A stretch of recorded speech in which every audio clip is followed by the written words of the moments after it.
Hello and welcome back to 40-Minute Mentor. In this week's bite-sized episode, we're taking a deep dive into one of our most popular roles at JBM, the Chief of Staff. Although increasingly popular, the Chief of Staff role is fairly new to the startup and scale-up world. It can take on various shapes and forms depending on the business, the stage, and the founders. However, generally speaking, a Chief of Staff is the glue that holds a company together. They keep teams aligned, start and lead strategic projects, troubleshoot and unblock bottlenecks, are trusted companions to a CEO, and their eyes and ears across the business. As it's such a new yet popular role within the industry, we launched our very own Chief of Staff Secrets video series over on YouTube last year. For today's episode, we're hearing from some of the leading Chief of Staffs in tech for their advice for anyone that might be an aspiring Chief of Staff. If you'd be interested in finding out even more about this topic, please make sure you get in touch with my colleague Chris on chris@jbmc.co.uk, and also feel free to download our Chief of Staff guide. We'll leave a link in the show notes. But that's enough from me. Here's some mentorship from Libby Dangoor, Simon Rodrigues, and Emily Good. I'm Libby Dangoor and I'm the Chief of Staff at Multiverse. So originally when I joined Multiverse, I was a people director before becoming the Chief of Staff. So in that role, I was able to build a lot of good relationships across the business, get under the hood of culture and the values. And most importantly, I built a really strong relationship with Ewan, our CEO.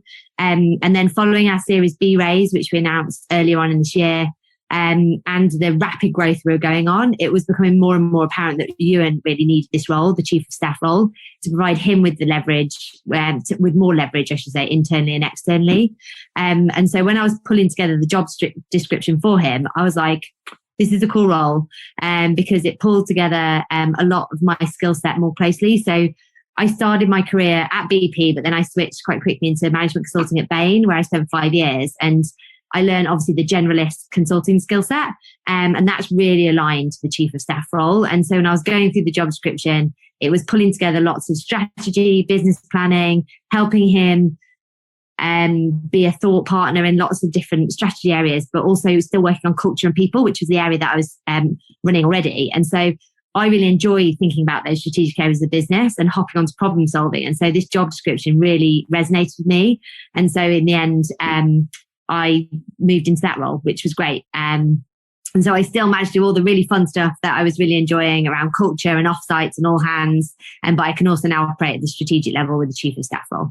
So that's how I became the Chief of Staff. I'm Simon. I work at Curio. I began my career in consulting as a very textbook, insecure, what others might call overachiever, but let's just call me insecure and highly motivated. And that was really because I like to have my fingers in a lot of different pools. Definitely consider myself a generalist at heart, jack of all trades and master of none. And that's the real through line for the rest of my career to date, which is going from working in an environment where you can be intellectually challenged, be analytical, think critically from first principles about a whole range of issues across different industries and sectors.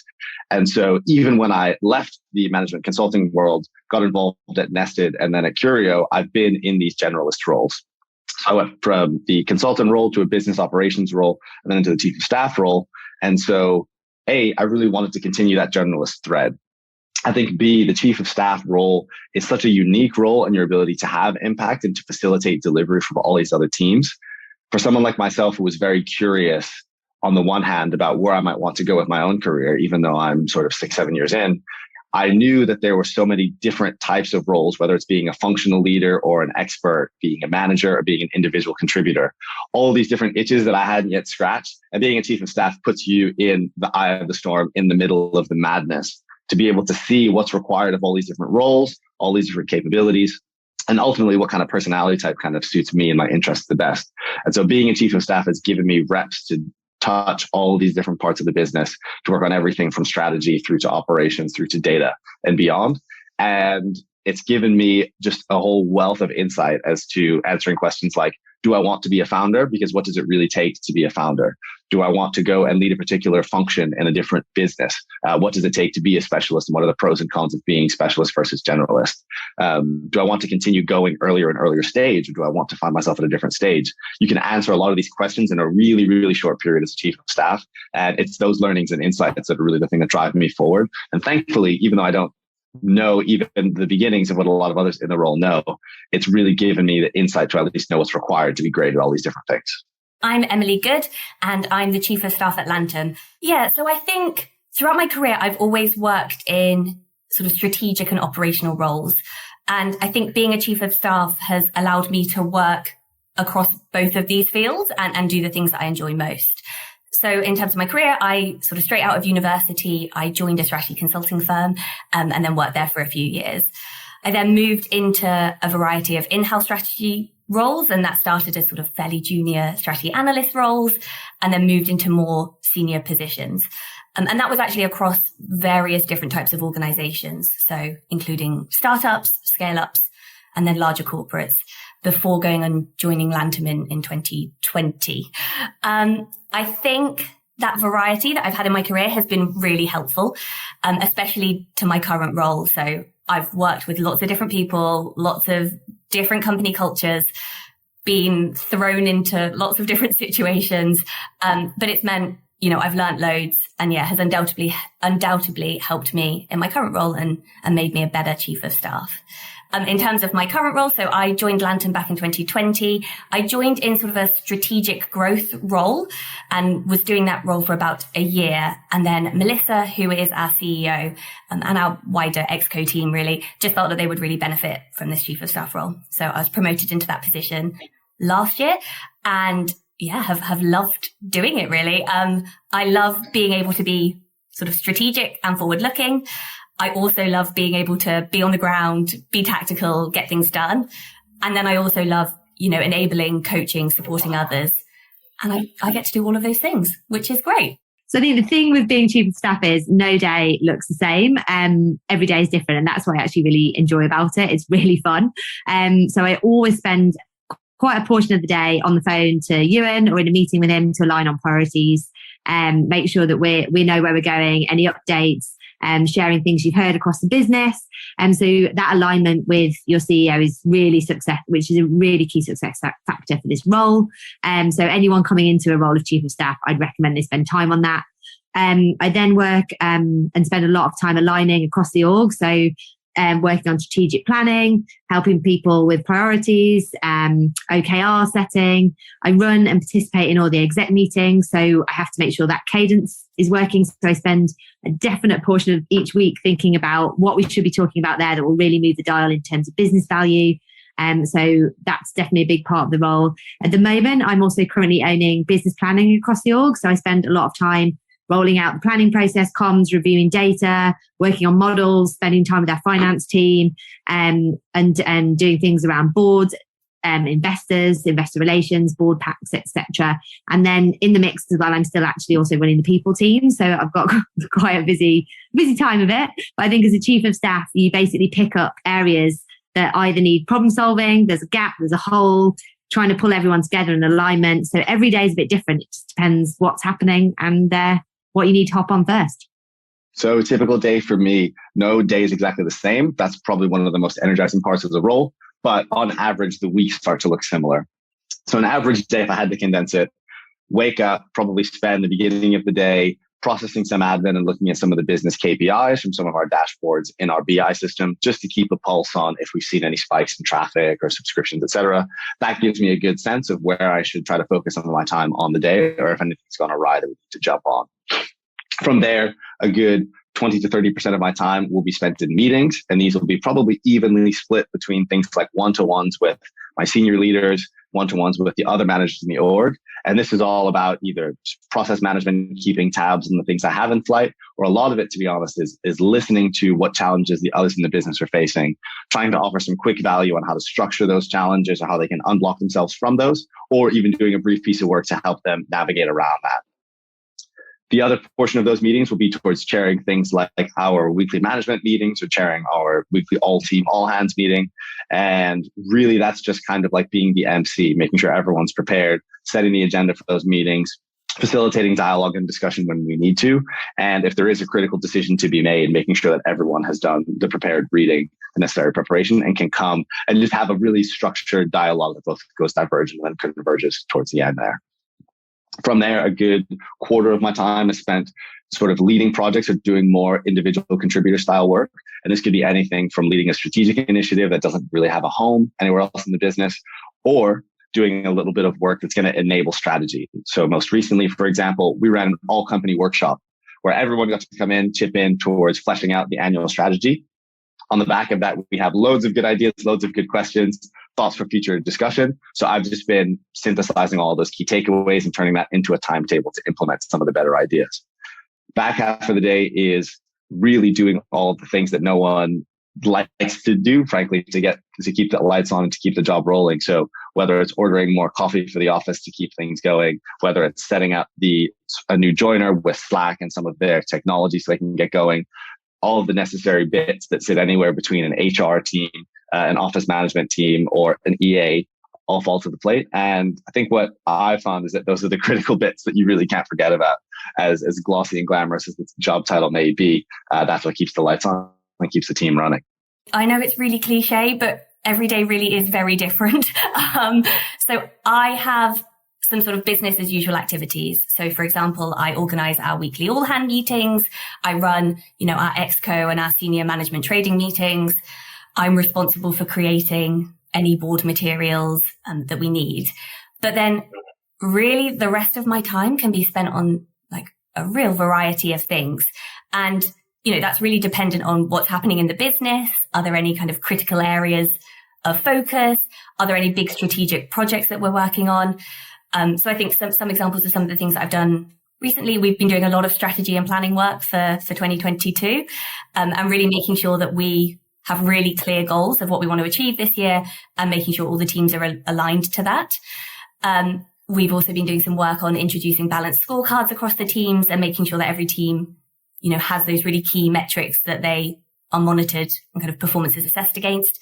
And then as I previously mentioned, we're growing the team quite significantly at the moment. So I'm supporting Melissa, our CEO, with some of those sort of key hires. So it really varies and it really can be different every day. What I did when I was approaching this is obviously, as I said earlier, I wrote the job description, but I also spent a lot of time talking to other chiefs of staff and listening to things that are out there like Chief of Staff Network podcasts. There's a book called The Chief of Staff. I think can't remember the exact title, but it's on Amazon, just Chief of Staff. Read those sorts of things. Because obviously the Chief of Staff, I mean, depends how old you are, but you think West Wing. But actually with the tech thing now, it's really popular. And so there's lots of articles on Medium, HBR. There's a really good one around the case for the Chief of Staff. Make sure you've read all of those and really understood from that, like what it is the role could be, because the Chief of Staff role can take many different guises. No role's the same. So you want to really build up a feeling for what roles and skill sets you would want to be successful in it. So that when you have those conversations with people who are looking for a chief of staff, you can make sure they're aligned. I would also recommend speaking to CEOs who've had a chief of staff in companies of the similar size you're thinking about. So I had some really insightful conversations with CEOs who had a chief of staff at different stages, similar to where Multiverse is. And they were like, these are the things that went well. This is how I'd set it up differently. And this is what didn't work. And it really was great ammunition for the conversations with your possible potential future boss, because it's like, how are they going to set up this role for success? And how are you going to craft it so that it works well for you? And I think that's really important to do from the offset, because if you don't, the role's not going to be set up for success, because the CEO needs to be your champion. They need to set up with the rest of the exec team how this is going to work and why it's important. Otherwise, when you take on the role, it won't be a fit. So I think it's definitely a two-way street. Bear that in mind. So do your research. And then once you're in role, I would say it can be a little bit lonely, because you're sort of this chief of staff person. You obviously work super closely with the CEO. You build these great relationships, but your role is very different to everything else in the organization. So make sure you've got a network. So I recently joined the Chief of Staff Network. that has been a huge help. They've got other people that are doing similar things to you with the same sort of ambiguity, the same amount of change. And so it's great just to have that sort of sounding board group. So I would definitely build your network. So if you want to be a chief of staff, I guess the first piece of advice I would give to anyone is just to write down on a piece of paper why you think you want to be a chief of staff. Just like I would say to anyone who thinks about wanting to be a founder, I would say, why is it that you want to be a founder? That's the first piece, simply because the chief of staff role is an incredible role, but it does require a very specific toolkit and skill set. That skill set is quite broad, but what I would hate to happen to anyone is for them to get into it and not understand what exactly the job is. For example, if you want to go and be someone who's going to be setting the pace operationally, or heading up a function, then you should probably go and do that.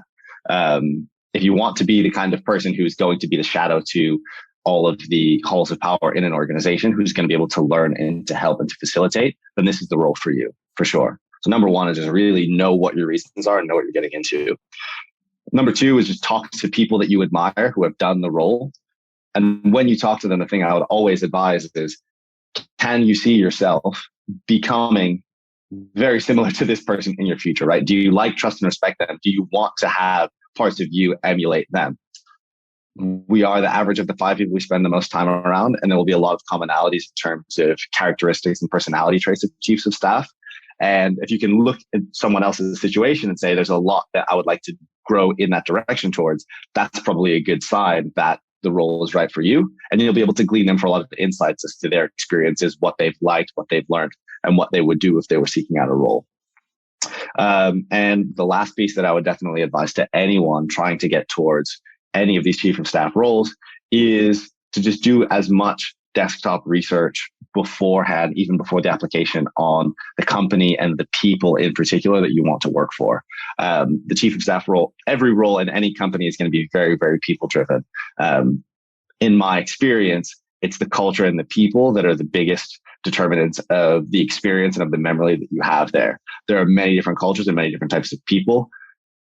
As a chief of staff in particular, because your role is so focused on empowering your principal, and that's the way that you have impact on the organization, you really need to love that person that you're working for, even more so than any other position, right? Because without them, it's going to be really hard for you to operate. And frankly, your ability to have an impact in the organization is going to be completely a function of your ability to build trust with them, to reflect their strategic imperatives and their personality traits and their voice. And it's going to be really challenging if you don't see a lot to look up to in that particular leader. Firstly, I'd have a think about what you're hoping to get from the chief of staff role. So the role varies significantly, but there are also really big differences between life as a chief of staff in a startup or versus sort of a larger, more complex organization. So I'd really recommend connecting with and speaking to some chief of staff, or actually just generally people that have worked with chief of staff, and, learn what they do, learn what they enjoy a little bit less about their role, but try and start kind of shaping your understanding of what the role can be and what you want the role to be, where you sort of see yourself fitting into that. The thing I think is great about chief of staff roles is that they can come from a variety of backgrounds and experiences. So if you have your heart set on becoming a chief of staff, I would have a think about where you are in your career now and maybe identify those possible skills or gaps in your experience. And then see if there are things you can start doing to plug those gaps. As I said, it's great because you can kind of come from a variety of backgrounds. And I've heard of chief of staffs who come from background similar to mine, but also from a more sort of financial background, a product background. So there is that variety, which I think it's so important to just identify what are the key skills you think you're going to need, and then try and start seeing if there are things you can do in your current role to get there. I think we've got examples of Lantum of people who are starting to try and go out and learn new skills. So I think like financial reporting is a big one. But also, putting their hands up and sort of offering to lead strategic projects or initiatives at the company. Thanks so much for tuning into today's episode. I really hope you enjoyed it and it helped you gain more clarity on the role of a chief of staff. As I mentioned at the beginning of this episode, if you would like to learn more about a chief of staff role, or if you're looking to hire one, then do get in touch with our expert chief of staff recruiter, Chris, on chris@jbmc.co.uk. That's everything for today, and I look forward to seeing you again on Wednesday for more pocket-sized mentorship.